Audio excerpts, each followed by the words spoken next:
हो घ्या. काय झालं, एवढा कसला विचार करताय? तुला काय करायचं? सतत नवऱ्याच्या मागं टुमका असतंय. काय झालं काय झालं? जाय स्वयंपाकाचं बघ. अहो ओरडताय कशाला? तुला सांगितलं ना.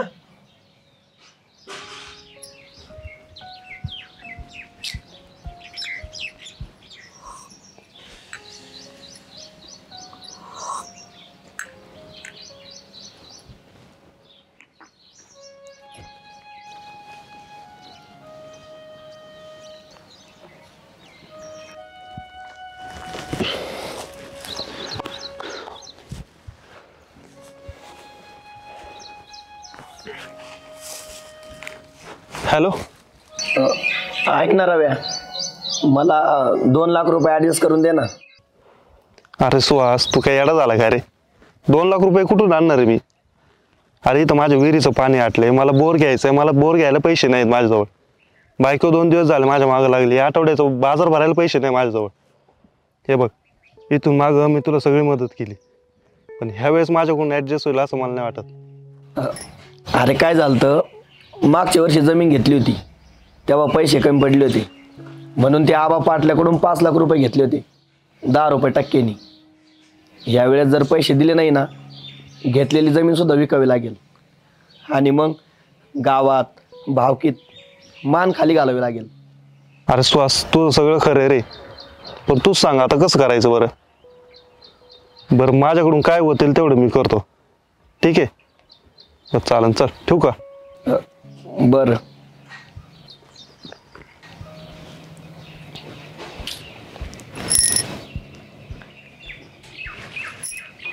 काय हो, काही टेन्शन आहे का? तुला सांगितलं ना मी, स्वयंपाकाचं बघ ना तू.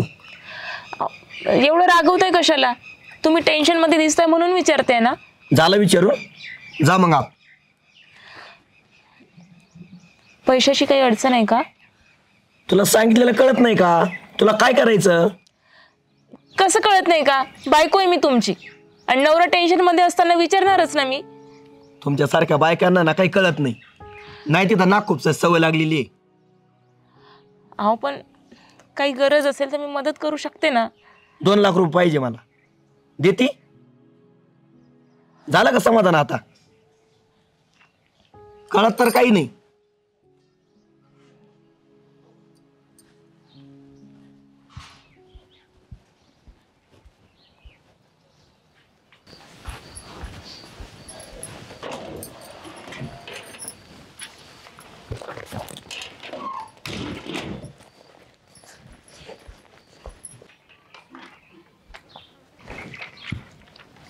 हे घ्या घ्या, 1.5 लाख रुपये त्याच्यात. आणि तुम्हाला अजून गरज वाटली ना तर माझी मैत्रीण आहे, ती नोकरी करते, तिला एक फोन केला ना लगेच पैसे देईल. पण तुम्ही एवढ्या कष्टाने घेतलेली जमीन विकू नका. मग अशी तुम्ही फोनवर बोलत होतात ना, तेव्हा सगळं ऐकलं होतं मी. अगं पण एवढे पैसे कुठून आले तुझ्याकडं? अहो माझ्याकडे कुठून येणार, तुमचेच आहेत. म्हणजे? तुम्ही घर खर्चायला दिलेले पैसे, आईने दिलेले पैसे, भावाने टाकलेली ओवाळणी, हे सगळे पैसे मी 2 वर्षापासून भिशीत टाकत होते. आणि मागच्या आठवड्यात आपल्याला भिशी लागली आणि 1.5 लाख रुपये मिळाले. मध्ये काही गरज नव्हती म्हणून शेवटी उचलली भिशी, त्यामुळे आता भरपूर पैसे भेटले. सॉरी स्नेहा, मी तुला रागाच्या भरात काही पण बोललो. अहो रागाच्या भरात तुम्ही बायको म्हणून मला काही बोललात ना तरी मला कधीच वाईट वाटणार नाही. आणि आतापर्यंत तसं काही मी बोलली का? पण एक स्त्री म्हणून माझा अपमान करू नका. तिला काय कळतं, तू फक्त घर बघ, स्वयंपाक बघ. बायकांना अक्कल नसते, त्यांचा मेंदू गुडघ्यात असतो. हे असे शब्द वापरून आहे ना घरातल्या लक्ष्मीचा अपमान करू नका, आणि माझ्या स्वाभिमानाचा सुद्धा. खरंच सॉरी बरं का, यापुढं असं कधीच बोलणार नाही, शब्द देतो.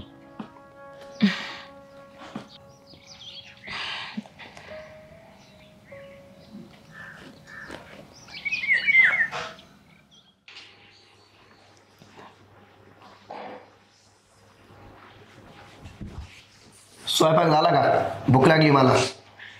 झालाय, घ्या तुमच्या हातानं. काय केलं? वांग्याची भाजी. काय रोज रोज वांग्याची भाजी? दुसरा काहीतरी करत जा ना. तुला माहिती आहे ना मला त्रास होतो म्हणून. तुला गिळायला मिळतंय ना तेच नशीब समज. 2,000 रुपये दिले होते. हा, 1 महिना होऊन गेला त्याला. त्या 2-2 हजारात काय काय भागवायचं? घरातलं सामान आणायचं की भाजीपाला आणायचा की काय करायचं? 1 रुपया नाही उरला आता जवळ. इथे जेवायचे वांदे झालेत. साडी आणि दागिन्याचं तर लांबचीच गोष्ट आहे. तरी आई सांगत होती मला त्या भिकारी पोराशी नको लग्न करू म्हणून. पण मीच प्रेमात होते ना, आंधळी झाले होते पार. ऐकलं नाही मी. भिकारी काय बोलतेस? तुला समजतं का काय बोल राहिली तू? समजतंय ना, चांगलंच समजतंय. पण हे लग्न आधी समजलं असतं ना तर तुझ्यासाठी कधीच लग्न केलं नसतं. लग्नाआधी लई मोठी मोठी स्वप्न होती. आपला बंगला असल, गाडी असल. हा, इथं विष प्यायला आता पैसे नाही राहिले. हे बघ, तोंड सांभाळून बोल. माझी नोकरी गेली, कंपनी बंद पडली म्हणून भागवतोय ना कस तरी. पोट भरतय ना. पोट तर भिकाऱ्याचंही भरतंय. मग तसं जगायचंय का आपल्याला? घरच्यांशी भांडून, आई बाबांशी भांडून तुझ्याशी लग्न केलं. पण माहित असतं ना असे हाल होणार आहेत समोर, तर तुझ्यासारख्या भिकाऱ्याशी कधीच लग्न नसतं केलं. नाही राहायचं ना तुला इथं. निघितून थांबू नको अजिबात.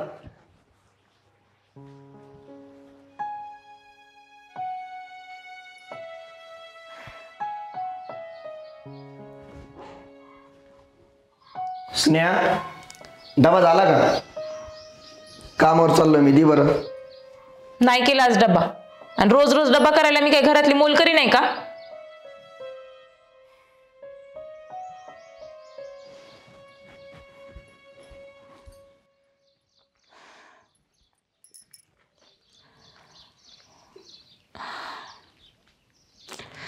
कुठे गेली असतील बरं? इतका वेळ होऊन गेला अजून आले नाही. एक फोन करावा, बायको घरी वाट बघत असेल, काहीच नाही. माझंच चुकलं. मी सकाळी त्यांना एवढं बोलायला नको होतं.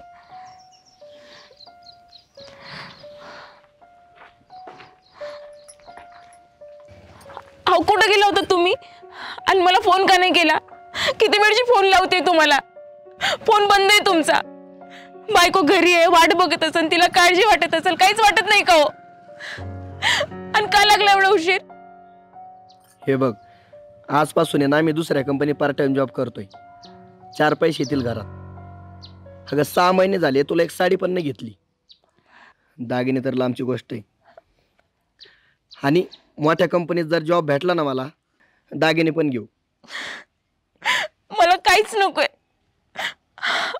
अहो, तुम्हाला 4 तास आज उशीर झाला. माझं मन कशातच लागत नव्हतं. मनात वाईटसाठी विचार येत होते.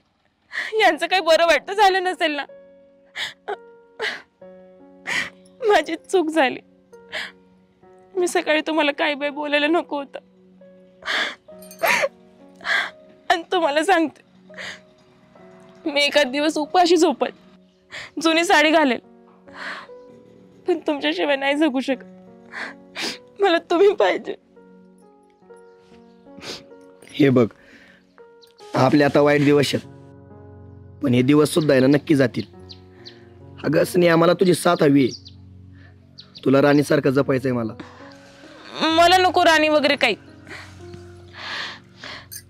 फक्त आपल्या नात्यातला गोडवा कमी होऊ देऊ नका.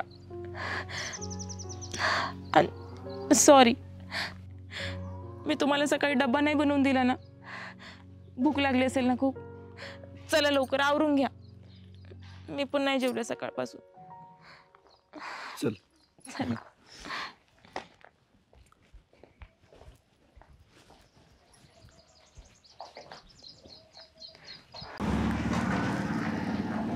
काय व आपल्याला नाथ होईन का नातू? अगं पहिलं येऊन तर दे त्यांना.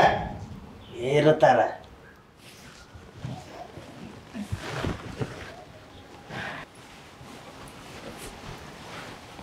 काय झालं? काय म्हणाले डॉक्टर?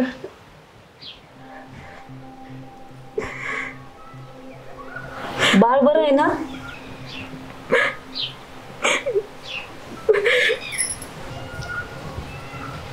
झालं सुहास? स्नेहा का रडती? विचार ना तुझ्या लाडक्या सोनाला.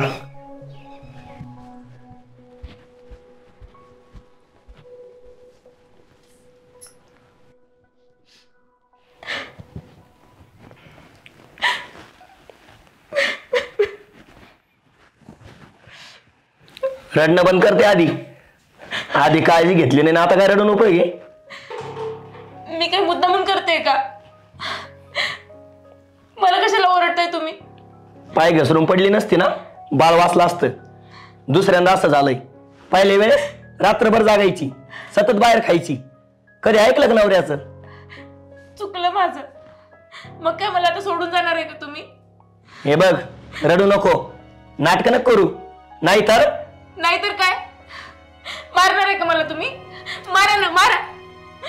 एवढंच राहिलंय आता.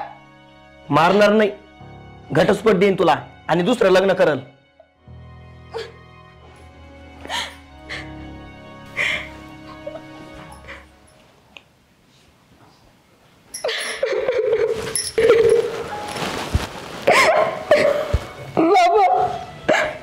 अहो, मी मुद्दामून नाही केलं.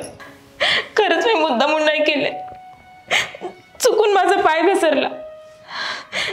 हे मला ओरडतात आहे. म्हणतात आहे की मी दुसरं लग्न करेल म्हणून. लय शान झालं ग तू. त्याला म्हणाव तुझा बाप अजून जिवंत आहे. या का फटक्यात आडवा करीन त्याला. सुहास, ए सुहास,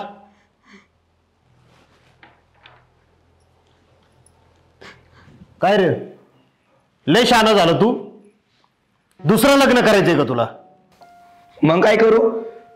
तुम्हाला तुमच्या सुनेचं वागणं दिसत नाही का? सुन नाही, लेक आहे ती माझी.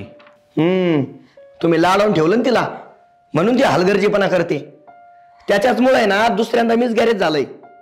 अरे कोणी मुद्दामून नाही करत, तिच्याकडनं चुकून झालं असेल. अरे एवढी गुणाची पोरगी आहे ती. तुझी तर लायकीच नाही असली बायको भेटायची. पण आता भेटली ना, नीट संसार कर तिच्या बरोबर. मग आजपासून आहे ना आपला संबंध संपला. थोबाड फोडील तुझं. बाबा नका भांडू. अहो, मनाने चांगलेच तसे ते, पण कधी कधी चिडतात. तू नको आता त्याची बाजू घेऊ. चला बसू.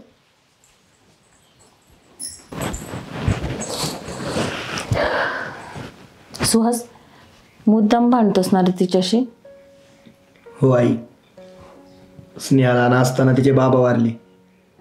तिला बाबांचं प्रेम मिळालं नाही, म्हणून ही आनंद क्षण तिच्या वाटेला यावेत म्हणून छोटी मोठी भांडण करत असतो.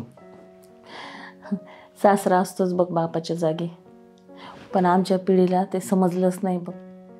पण तुमची पिढी ते समजून घेते ना, यातच खूप आनंदाची गोष्ट आहे. ह्या नात्याला नजर नको लागायला बघ कुणाची. अगं पोरी, एवढं नको मनाला लावून घेत जाऊ. अगं ही नवऱ्याची जाते ना, ही अशीच अडतांग असती बघ, माझ्यासारखी. बाबा अगं छोट्या मोठ्या तक्रारी होतच राहतात संसारात. जास्त नको मनाला लावून घेत जाऊ. आणि काय झालं तर मी आहे ना. हा चालतंय. बाई आज उशीरच झाला जरा. आई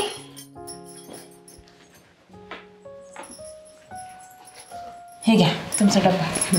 मी निघते. हा चल. अहो निघाले मी. आणि तुम्ही आज घरी जेवणार आहे ना? हो. जेवण तयार आहे.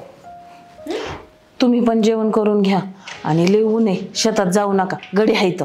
नाही नाही, शेतात एक तरी चक्कर मारून येतो मी. मला बी शेतात गेल्याशिवाय ना अजिबात करमत नाही. बरं मी निघते. आज ऑर्डर येणार आहेत कपड्याच्या दुकानावर. हा.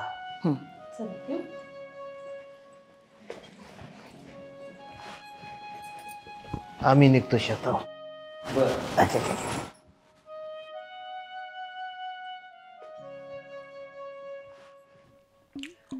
अरे सुहास, तू तर जेवायला बसलाय. मी नंतर येऊ का? अरे बस की. बरं जेवतो थोडं, अरे नाही, मी जेवण करूनच आलो होतो. माझं पोट आहे ना फार फुल भरले बघ. थांब, मी भाकर घेऊन आलो. हा.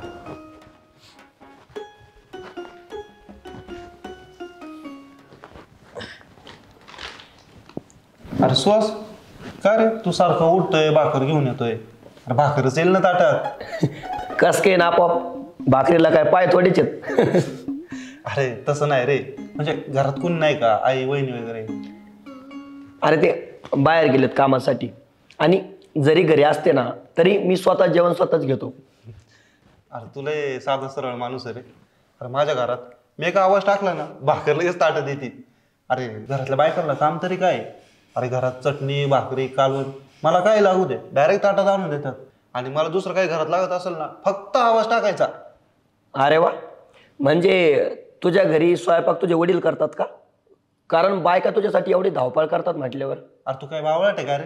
अरे घरातलं जेवण वाढणं, जेवण बनवणं, बाकीची कामं ही बायकांची आहेत, त्यांनीच केली पाहिजे, ही त्यांची जबाबदारी आहे. आणि मला वाटतं तुझ्या घरात पण तू ही सवय लावून घेतली पाहिजे. अरे आपल्यासाठी घरातल्या बायका स्वयंपाक करतात, आपण पण घरात योगदान दिलं पाहिजे. पण पुरुषाचा अहंकार म्हणजे त्याचा पुरुषार्थ. घरात बसून फक्त ऑर्डर सोडणं म्हणजे पुरुषाचा पुरुषार्थ नाही. अरे पण हे बघ, आजकालच्या बायका घरात कामं करतात, स्वयंपाक करतात, बाहेर नोकऱ्या पण करतात. त्यांनी किती अहंकार दाखवला पाहिजे का आम्ही सगळंच करतो, सगळ्या क्षेत्रात कार्यरत येतं. म्हणजे त्यांच्या मागे आपण कामं करायची आणि ते बसून राहणार? असं काही नाही आहे. बसून कुठं राहतात त्या? घरातली सगळे कामं करतात ना. आणि आपण पण आहे ना थोडी मदत केली पाहिजे. नसल स्वयंपाक येत तर शिकून घेतला पाहिजे. पण कसं झालंय, घरातली कामं स्वयंपाक हा बायकांनीच केला पाहिजे, ही त्यांची जबाबदारी आहे. हे पहिल्यापासून चालत आलंय आणि अजून सुद्धा आहे ना तसंच चालू आहे. ही दुर्दैवी गोष्ट आहे. माणूस म्हणून त्या स्वतंत्र विचार करू शकत नाही का? अरे अशाने त्यांचा माज वाढेल, आपल्या डोक्यावर चढतील, म्हणजे सगळं बदलूनच जाईल ना. असं काही नाही आहे. माझी बायको घरी स्वयंपाक करते, बाहेर नोकरी करते, आणि आईसुद्धा घरातली सगळे कामं करून कपड्याच्या दुकानावर जाते. स्वतःचा बिझनेस आहे. आई जर दमून आली तर बायको मदत करते स्वयंपाकाला, आणि बायको दमून आली तर आईसुद्धा स्वयंपाकाला मदत करते. म्हणजे दोन्ही जबाबदाऱ्या त्या एकदम पद्धतशीर पार पाडतात, ओढाताण होते. पण कसं झालं आहे माहिती आहे का, आजकालच्या बायकांच्या डोक्यात फिट झालेलं आहे, आपल्याला दुसरे कामं नाही आले तरी चालतील, पण घरातला स्वयंपाक, घरातली कामं ही आलीच पाहिजे. पण हे बघ, आमच्या घरात तसं नाही बरं का. माझ्या वडिलाला पण स्वयंपाक येतो आणि मला पण येतो. आम्ही गरज पडली ना स्वयंपाक करतो. आणि एक काम कर, आमच्या घरातल्या बायकांना काय सवय लावावी हे सांगण्यापेक्षा एक सवय लावून घे का आपल्या घरी बायकांना मदत करायची म्हणून. आणि हे तुझ्या बापाला पण सांग.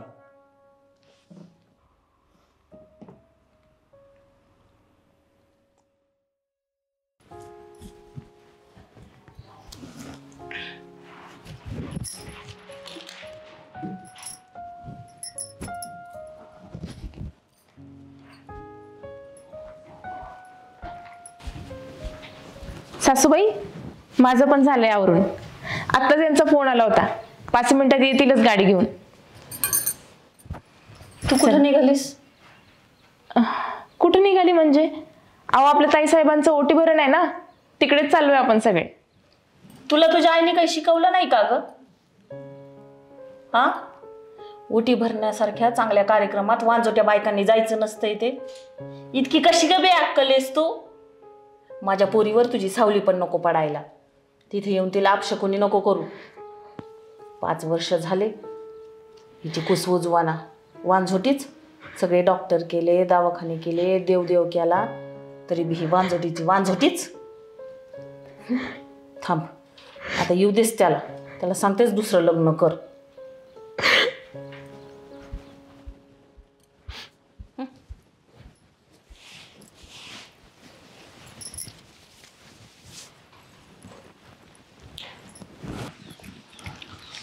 अनिता, आई चला लवकर, रेशमाच फोन आलता, लवकर यायला सांगितलंय. किती उशीर झालाय, आवरते ते अजून. दे इकडं.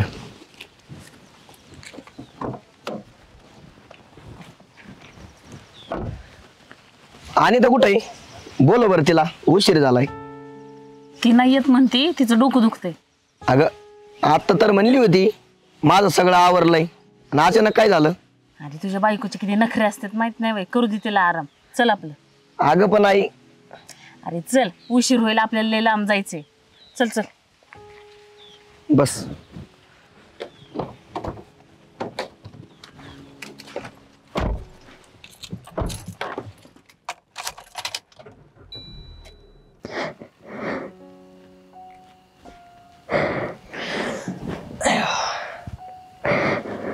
अनिता, काय झालं तुला? बरं नाही का? अगं काय झालं रडायला?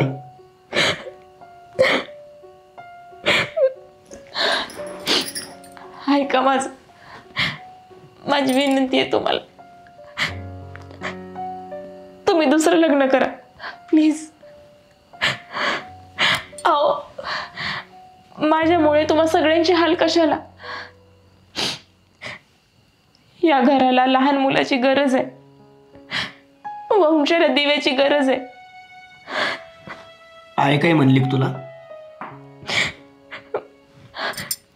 ते महत्वाचं नाहीये आता. आणि आईला आता खरं सांगण्याची वेळ आली आहे की मी कधीच आई होऊ शकत नाही म्हणून. आणि आपण किती दिवस लपवणार आहोत अजून? त्यांची एक साधी इच्छा आहे, त्यांना नातू हवाय. आई काय म्हणली सांग मला. अनिता, वानजोटी म्हणाल्या, मी आल्याने ताईला अपशकून लागेल असं म्हणाले.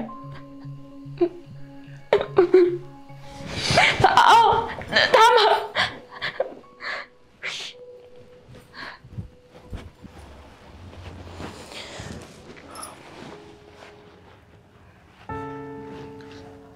हे बघ आई, तुला एक गोष्ट आज खरी सांगतो.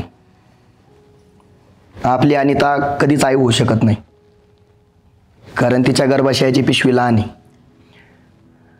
आणि हे मला आधीपासून माहीत होतं, पण तुला सांगितलं नाही कारण तुला वाईट वाटू नये म्हणून. आणि मला सांग बरं, यामध्ये तिची काय चूक आहे? तिनं हातानं केलं का? हे जे देवा घरून आलंय ना, त्या गोष्टीचा आपण स्वीकार केला पाहिजे.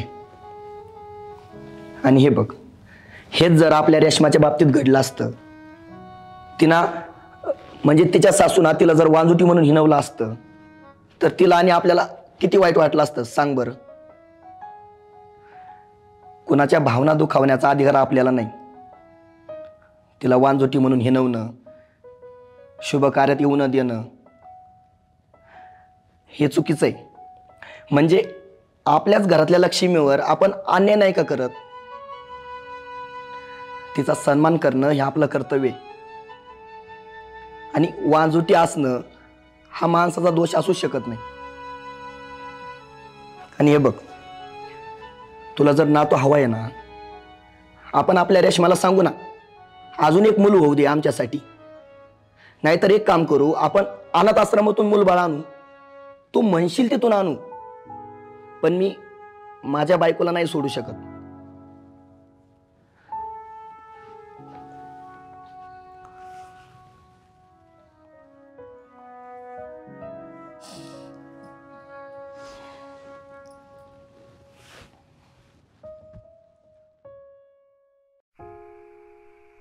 किराणा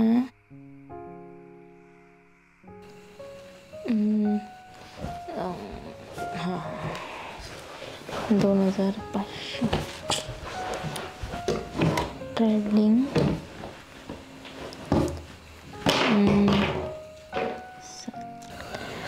या घरात फक्त औषध येतं. एखादी गोष्ट सापडायला गेलं लगेच सापडली असं कधीच होणार नाही. फक्त औषध सापडतील या घरात. अहो काय झालंय? तुम्हाला काही हवंय का? चिडचिड कशाला करताय? माझं घड्याळ सापडत नाहीये. एवढं रात्रीच्याला कशाला पाहिजे होतं घड्याळ तुम्हाला? तुला काय करायचं? माझं घड्याळ सापडून दे. अहो असं ओरडताय कशाला? मग काय करू? मला माझी वेळ बघायची आहे. माझ्याकडे अजून किती वेळ बाकी आहे? म्हणजे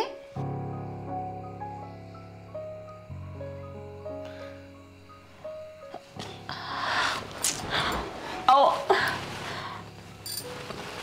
रडू नका हा, अजिबात. आणि ऐका माझं, तुम्हाला काही होणार नाहीये. तुम्ही नाही जाणार कुठंच. आपण एकत्र जगणार आहोत. कसं शक्य आहे? तू तारीख विसरली का? अख्खा महिना संपत आलाय. मला डॉक्टरनी उद्याची तारीख दिली आहे. आणि कदाचित आजची रात्र माझी शेवटची रात्र असू शकते. नाही होणार तुम्हाला काही.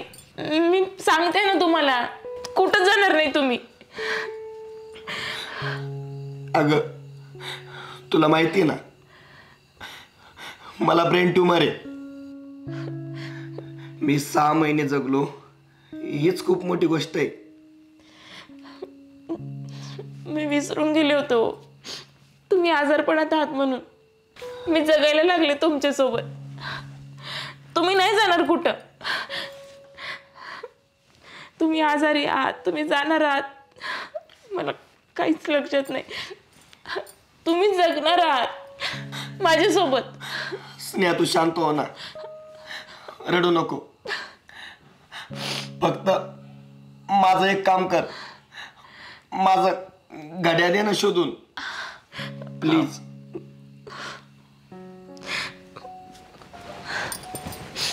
तिथं बघा, ड्रॉवर मध्ये. नाही आहे तिथं. कुठं टाकलंय बरं?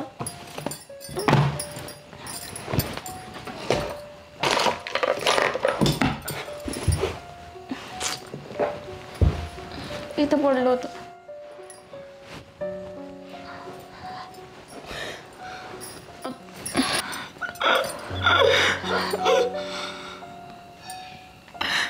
स्नेहा, तुला आठवतंय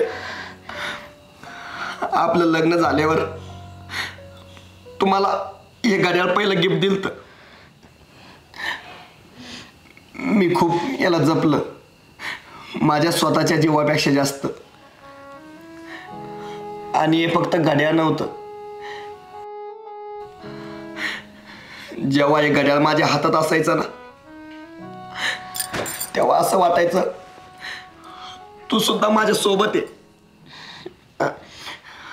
आपण एक काम करू ना, या घड्याळात बघून दोघं गप्पा मारू ना.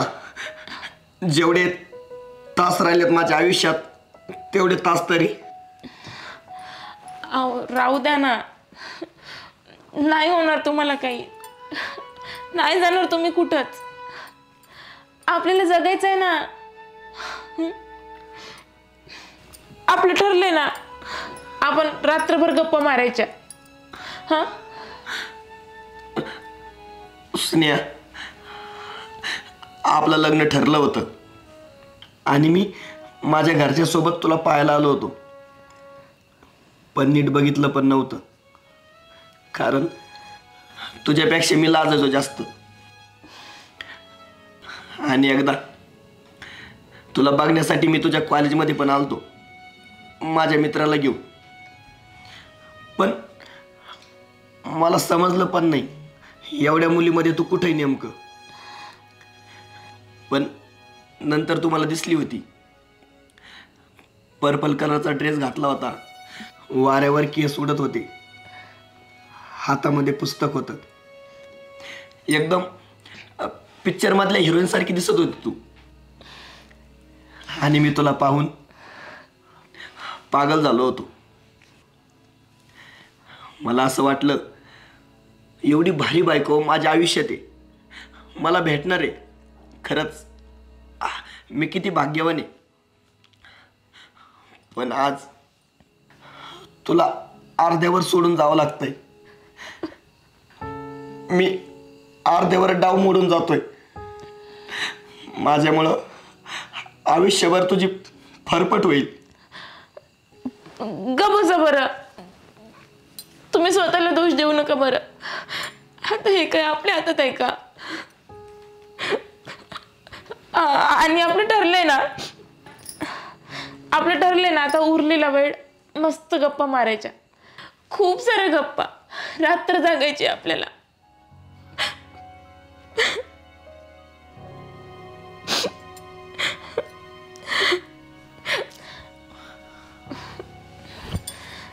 सुहास, मला आठवतं तुम्ही पहिल्यांदा मला दिलेलं ते गुलाब, ते फूल मी अजूनही जपून ठेवलंय. तुम्ही मला दिलेलं पहिलं गिफ्ट, तो मोबाईल, त्या मोबाईल मधला पहिला फोटो. अहो किती गोड गोड आठवणी आहेत आपल्या.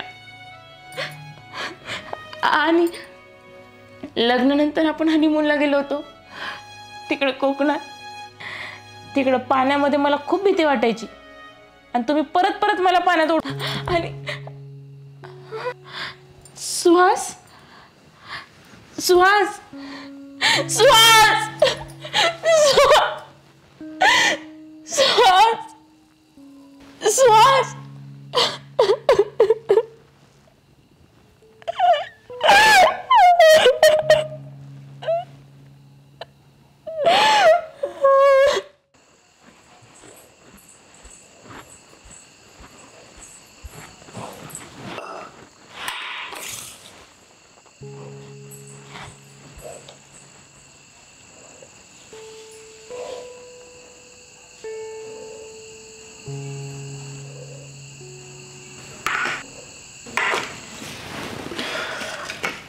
तुझ्या बायकोला पाळी आली ना, माझी निस्ती फजिती होती बघ. स्वयंपाक करा, घरातलं काम करा, साफसफाई करा. अगं तू कशाला करतेस काम? एखादी बाई बघ ना. हो, मला तर हौसच आली ना काम करायची. बाई भेटत नाही म्हणून तर मी करते ना. तुम्हाला आहे ना मी सांगितलेलं अजिबात पटत नाही. अरे मी काय म्हणतो, सरळ सरळ तर स्नेहाला करू दे ना कामं, म्हणजे तुझ्याही कामाचा भार हलका होईल आणि तुला मदत होईल. अहो तुमचं काय डोकं बिकं फिरलंय का काय? घरात सगळं इटळ करून घेऊ का मी? सगळीकडे शिवता शिवत होईल की? अगं कसला विटाळ आणि कसलं काय? अगं शहरात या असल्या गोष्टी अजिबात कुणी मानत नाही.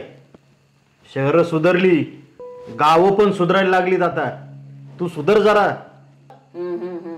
तुमचं ते शिक्षक आहे ना तिकडं, विद्यार्थ्यांना शिकविण्यापुरतं ठेवा, घरात नका आणू. चालले मोठे समाज बदलायला. शिक्षकांना काय लायसन भेटत आहे का समाज बदलायचं? हा आई बाबा तुम्ही शांत बसा बरं, भांडू नका. मी उद्या दुसऱ्या गावात जातो आणि बघतो कुणी बाई भेटतं का.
आई आई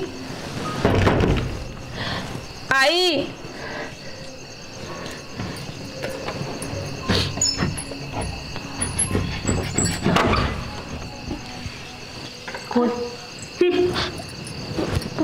काय ग? हा दिवसभर काम करून इथं थकले ना मी, झोपू दे ना मला. आई मला बरं नाही वाटत आहे हो, ताप आलाय खूप आणि डोकं पण खूप दुखतंय. काही गोळी आहे का घरात? नाही तर बाम तरी द्या. दिवसभर बसून बसून काय वाटायला काय तुला? हा,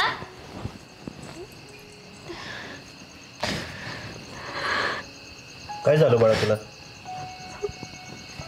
बाबा मला बरं नाही वाटत आहे. डोकं खूप दुखतंय, ताप पण चढलाय. हे बघ, मी सुहासला उठवू का?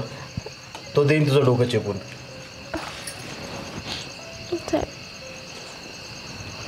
अहो, तुमचं काय डोकं बिकं फिरलंय का काय? का विसरून जातात का काय की तिला शिवायचं नाही ते? हा, अगं ती आजारी आहे, तिला त्रास होतोय. निदान यावेळी तरी एक माणूस म्हणून बघा तिच्याकडं. जनावरासारखं नका वागू तिला. तुम्ही जाऊन झोपा. तुम्हाला मोठा आलाय सुनेचा पुळका.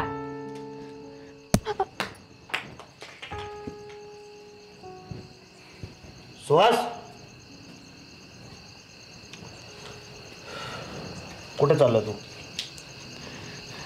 आज मला पहिल्यांदा वाटलं कदाचित माझेच संस्कार कमी पडले असतील म्हणून तू खुशाल आत निघून चालला.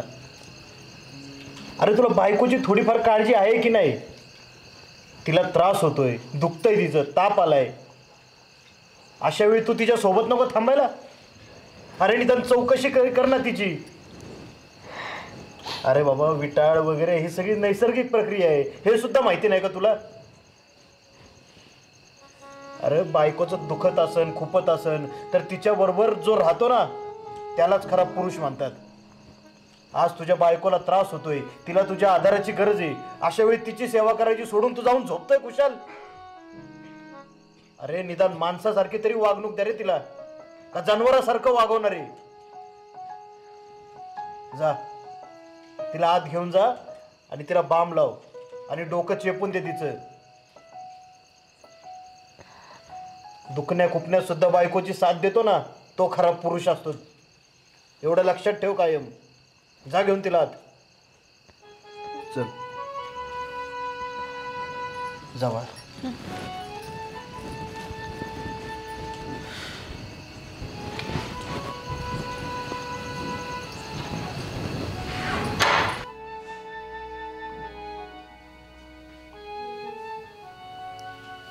सॉरी स्नेहा, मी सुद्धा आईप्रमाणे जुन्या विचारांना फॉलो करत आलो. पण तुला काय वाटत असेल याचा कधीच विचार केला नाही. मला असं वाटत होतं आत्तापर्यंत हेच चालत आलंय, पण आज बाबांमुळं माणसासारखं वागलो मी. खरंच सॉरी.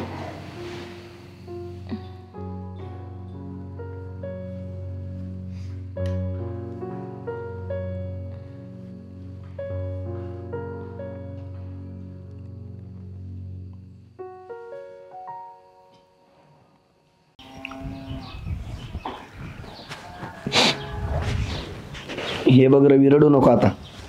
बाद झालं, जे व्हायचं होतं ते झालं आणि आम्ही आता मुंबईला निघतो. अरे 8 दिवस झाले तर कामावर सुट्टी पण आहे. सुहास, अरे तू तुझा पण बाप होता ना. अरे तुला काय वाटतंय का नाही? तुला माहिती आहे ना, मी खूप प्रॅक्टिकल माणूस आहे. जो माणूस जन्माला येतो ना तो एक ना एक दिवस जाणारच आहे. आणि ते जिवंत असताना त्यांनी आपल्यासाठी खूप करून गेलेत ते. आणि सगळं ठीक आहे आता. तुला काय रे, तू मुंबईला असतो, मी इथं गावात काम करतो. वडिलांचा मला आधार होता रे. अरे तू आईची अवस्था बघितली का कशी झाली? अरे आलायस तर आता 10व्यापर्यंत तरी थांब ना. सगळं विधी होऊ दे मग जा मुंबईला. म्हणजे अजून 2 दिवस? हो. अरे पण कसं शक्य आहे ते? रवी, आपल्याला 10व्याचा विधी आहे ना थोडे दिवस पुढे ढकलावं लागणार आहे.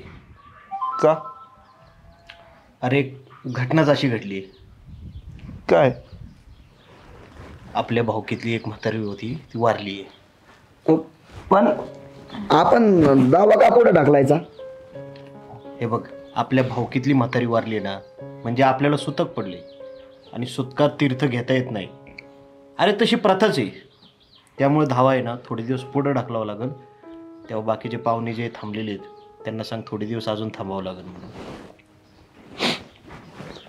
ऐकलं? थांब, सर्व विधी झाल्याच्या नंतर जा.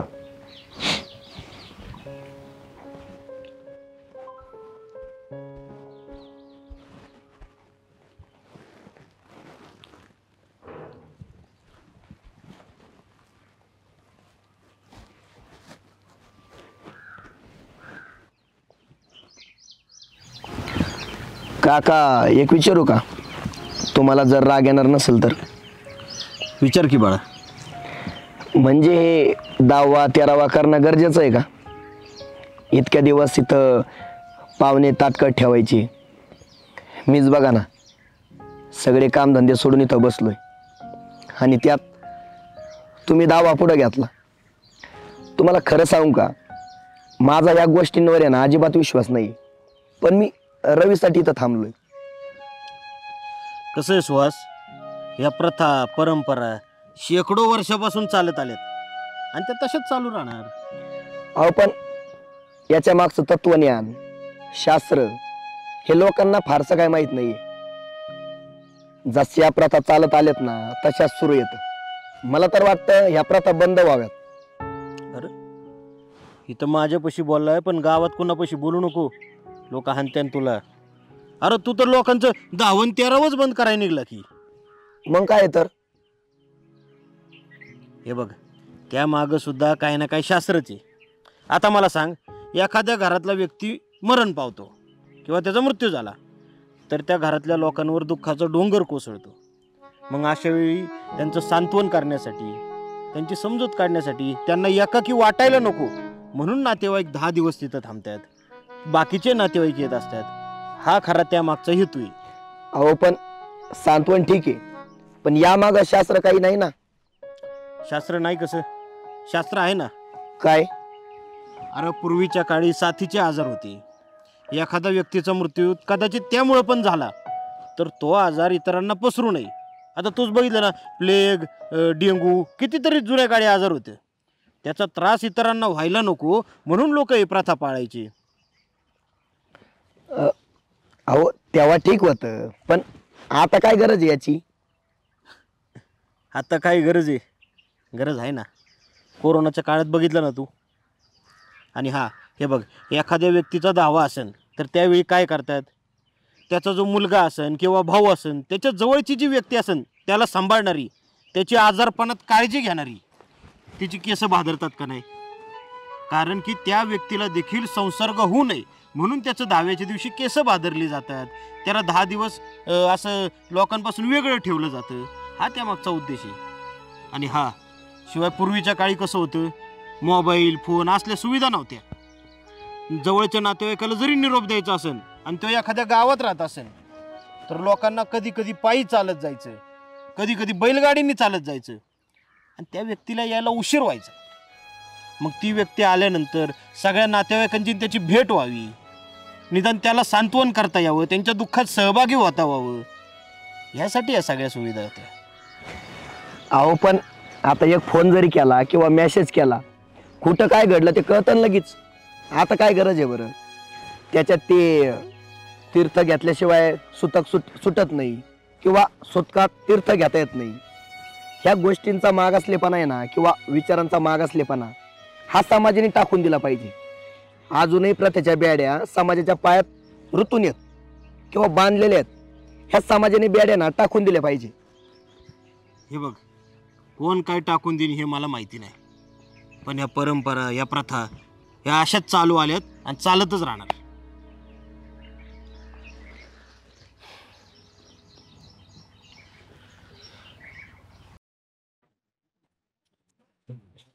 घे, साखर जरा कमीच टाकली बाई, मला नाही आवडत जास्त गोळच्या. बर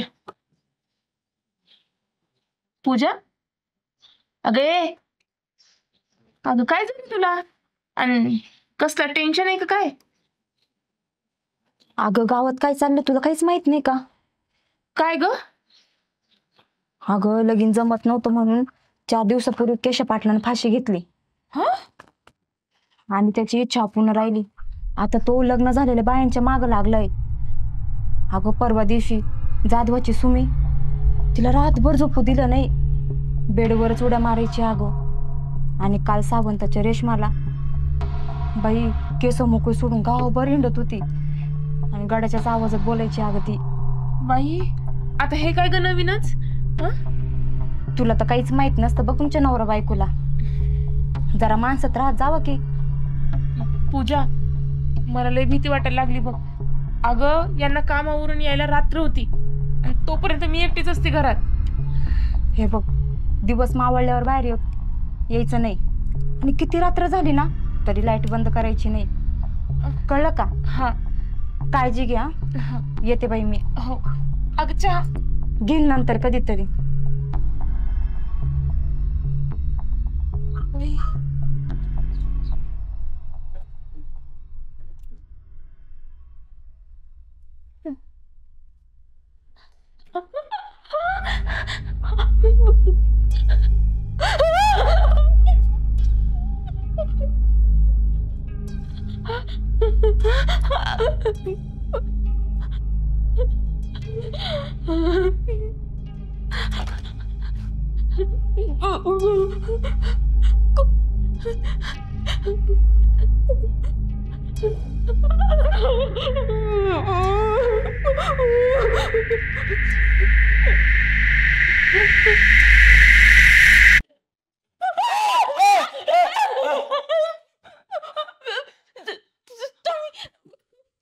अगं काय झालं घाबरायला? घाबरू नको, शांत हो. चल बेड मध्ये चल चल. अगं घाबरू नको ना, कोण नाही, मीच आहे. चल बस बरी इथं. हा मी पाणी घेऊन येतो.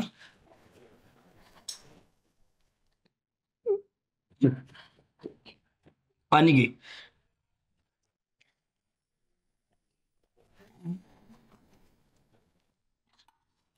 मला सांग बरं, काय झालं एवढं घाबरायला?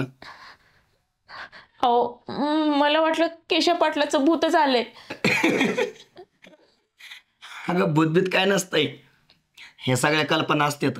हे बघ, माणूस मेला म्हणजे मेला, कशाचं भूतन काय? तुम्ही उगा माझी समजूत काढू नका. मला माहिती आहे ते केशव पाटलाच्या भूतानं गावातल्या 3-4 बायांना झपाटले म्हणून. अगं हे बघ, तसं काय नाहीये, हे सगळे मनाचे खेळ आहेत. मला सांग बरं, तू कालपर्यंत एकदम घरामध्ये बिनधास्त वावरत होती, तुला कशाची भीती वाटत नव्हती. पण तुझ्या डोक्यात विचार काय आले का केशव पाटलाचं भूत मला झपाटल, त्याच्यामुळे तू घाबरायला लागली की नाही? सांग बरं. आता हे बघ, मागच्या महिन्यात आपले आप्पा गेली, त्यांनी आपल्याला झपाटलं का? किंवा गावातल्या कुणाला? अहो तसं नसतं ते. ज्याची आत्मा अतृप्त असती, ज्याची वासना अपूर्ण असती, इच्छा अपूर्ण असतात ना, तेच माणसं भूत होऊन मग लोकांना झपाटतात. आणि अहो केशव पाटलाचं लग्न जमत नव्हतं म्हणून त्यांनी आत्महत्या केली होती, आणि म्हणूनच तो आता सुहासनी बायकांना झपाटतोय. हा अगं हे सगळं खोटं आहे, ह्या कल्पना आहेत, सगळ्या मनाचे खेळ आहेत. हे बघ, पूर्वी ना माणसांचा वेळ जात नव्हता किंवा त्यांचा टाइम जात नव्हता, म्हणून या अशा गोष्टी सांगत होते. अगं खोटं आहे सगळं, आहे भूतभीत काय नाहीये. एक काम कर, तू शांत हो बरं, मी फ्रेश होतो, आपण जेवायला बसू दोघं पण. आवर तुम्ही.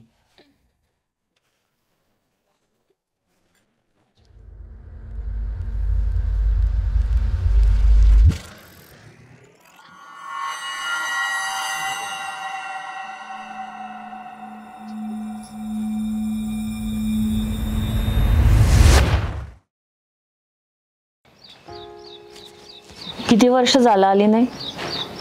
मला वाटलं आम्ही मेल्यावर तरी येते का नाही काय माहिती आमचे तोंड बघायला. तुम्हीच तोडलं मला. एकुलता एक लेकीची कधी काळजी वाटली तुम्हाला? आणि किती वेळेस आले माझ्याकडं? लेका मागेच गेल्या.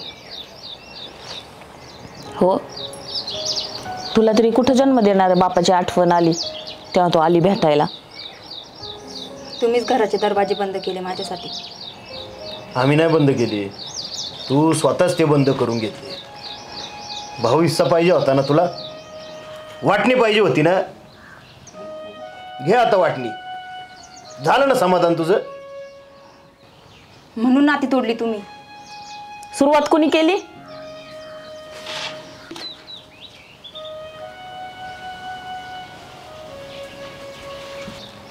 बघितलं का एकुलता एक भाऊ कसा वागतो माझ्याशी? काय यायचं इकडं आणि कोणासाठी? चहा घे. नको मला, दे तुझ्या नवऱ्याला. या घरातलं पाणी बी नको मला. हा, या घरातल्या जमिनी गिळून बसले ना तू, आणि आता पाणी कशाला पिशीन तू? 2 टिकल्या जमिनीसाठी आयुष्यभर ऐकावा तुम्ही मला. म्हणतात लेकीसाठी बापाचा जीव आयुष्यभर तुटतो, पण इथं बाप तर टोमणे मारल्याशिवाय बोलत नाही. यांना लेकराच्या संसाराचं पडलंय. लेकीला 2 मुलं झाली तरी आजोबा म्हणून बघायला आले नाही कधी. अगं किती बोलशील, तुझ्या काही जिबेला हाड. अगं ज्या बापाने तळ हाताच्या फोडासारखं जपलं त्याला असं उलटून बोलायलीस होय? हा, तू तो सुहास. अगं 4 एकर जमीन होती, त्यातली 2 एकर तू घेतलीस, 2 एकर राहिली सुहासला. 5 लाखाचं कर्ज होतं, जमीन घेतली, कर्ज घेतलं का ग तू वाटून? दिवस रात्र मेहनत केली, उरलं सुरलं त्याच्या बायकोचे दागिने सुद्धा गहाण ठेवले. तुझ्या नवऱ्याला काय कमी आहे का? हा, सरकारी नोकर होता ना तो, तरी बे भावाचा वाटा मागितलास तू, सगळं चांगलं असताना. आई चुकलं माझं, खरंच चुकलं. तुझ्याशिवाय हे लेकीला समजून घेणारं दुसरं कोण आहे इथं? अगं लेकरांच्या डोळ्यात पाणी आलं की आईबापांनी त्यांना माफच केलेलं असतंय बघ. आणि तुला माफीच मागायची असेल ना तर तुझ्या लहान भावाची माग, सुहासची माफी माग. तुझ्यापेक्षा धाकला भाऊ आहे तो, त्याच्या पडत्या काळात तू लई त्रास दिलास बघ त्याला.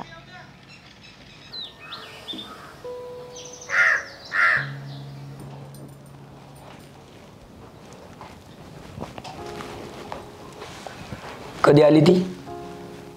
मग अशी चालेल.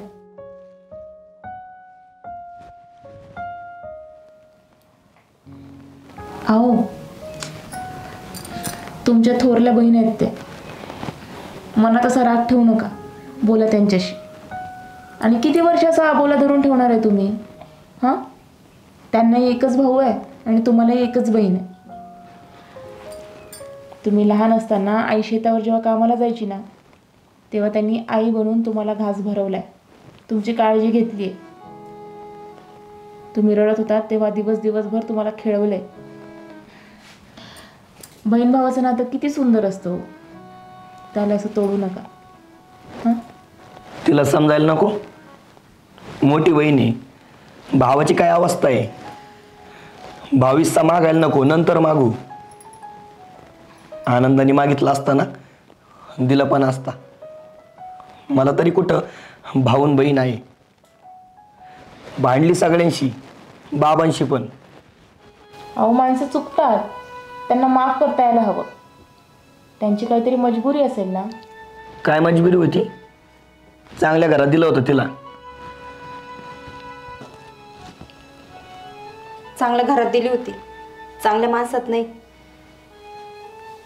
माणसाला किती असतं तरी कमीच पडतं. माझ्या नवऱ्याला एवढा मोठा पगार, तरी त्याने माझ्या मागं तगादा लावला होता, तुझा हिस्सा माग म्हणून. आणि जर नाही मागितला तर तुला घरातून हाकलून देऊ. आणि तेव्हा मी पोटोशी होते. मग अशा टायमिंगला तुझ्या बहिणीने काय करायला हवं होतं? माझं चुकलं असेल तर मोठ्या मनानं माफ कर तुझ्या बहिणीला. अगं, मोठी बहीण म्हणजे आईसारखी असते, तिनं माफी नसती मागायची.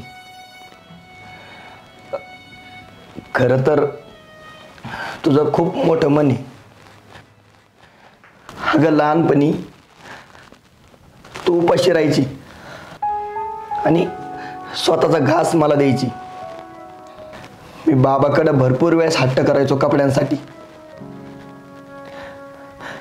तिथं सुद्धा तू समजूतदारपण दाखवला. आपले बाबा गरीब आहेत हे तुला कळायचं, पण मला नव्हतं कळत. खरंच माझं चुकलं. मी 2 वर्ष तुझ्यासोबत बोललो नाही.